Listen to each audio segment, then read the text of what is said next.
Relationships start with a welcome and with knowing names in a safe space. They are further built when youth know that you see and care about them.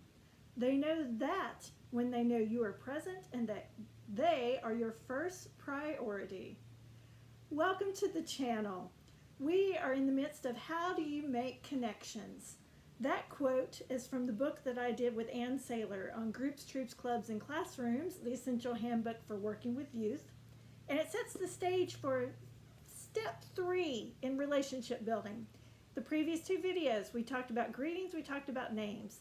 How do you start to create that relationship space? Well, I'm going to give you 2 ideas that have worked well over decades for many people.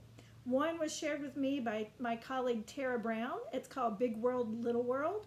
You might know it as a relationship check-in. When your group gathers in the space, before you hit the content, you need to make that connection with them person to person. Because we know they don't care about the subject until they know that you care about them. That may not be completely true, never is a strong word, but the intent is important. They need to know that you see them and care about them as human beings. Not just a label student, not just a label participant, but as a living human being on a joint journey with us. So relationship check-in. Doesn't have to take long, 5 minutes or less. Taking turns. Somebody takes center stage, and they'll get better at this if you keep this on an ongoing basis and do it regularly. Hey, what's going on in your little world? What's going on in life? Hey, such and such, how was that swim meet? Hey, nice haircut. Look for things that you know about to get started. Ask them what's going on. What are you excited about? What are you angry about? What's distracting you? Let them share what's going on in the little world, which means personal world. Ripple it out. What's going on in the big world?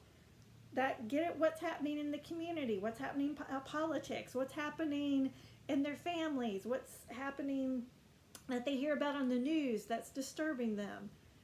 As you take in all this information, you have things you could connect with next time. Hey, you did get your hair colored. I love that red. That's awesome. How'd you do on that history test?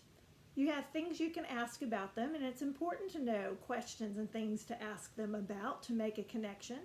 You show your interest in that you remembered.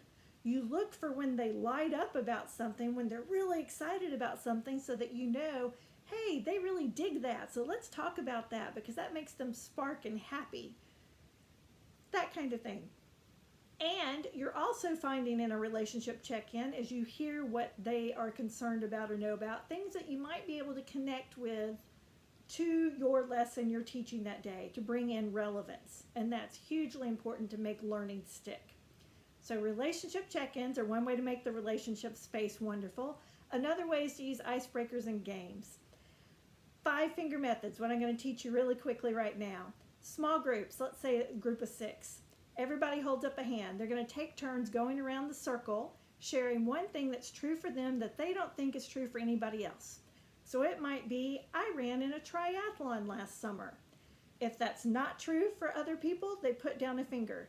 If they did run in a triathlon last summer, they keep that thumb out. And it doesn't have to be big stuff like that. It could also be, oops, I forgot to brush my teeth this morning. And good-natured fun, you're going to learn things. You'll either find you have things in common with others, like you ran in a triathlon. Wow, you want to run together or train together for the triathlon. But you go around the group, take turns, and as people start knocking things out, you get down to the last pinky standing. So a fun, quick, easy game that's a get-to-know-you game that helps you build relationships, just not you with them, but them with each other. Create that space. Know what gets them excited. Know what they're concerned about. Know what they're trying to avoid so that you can help bolster their confidence and help them figure out strategies to overcome challenges. You get the idea. So as you're planning out this year, don't forget to weave in the moments to build relationships into the routine, into daily interactions, and with your group. The stronger you can make the group, the better off you're going to be, and you're going to have a great year. Subscribe to the channel so you don't miss out on more strategies and tips, and I will see you next time. Bye.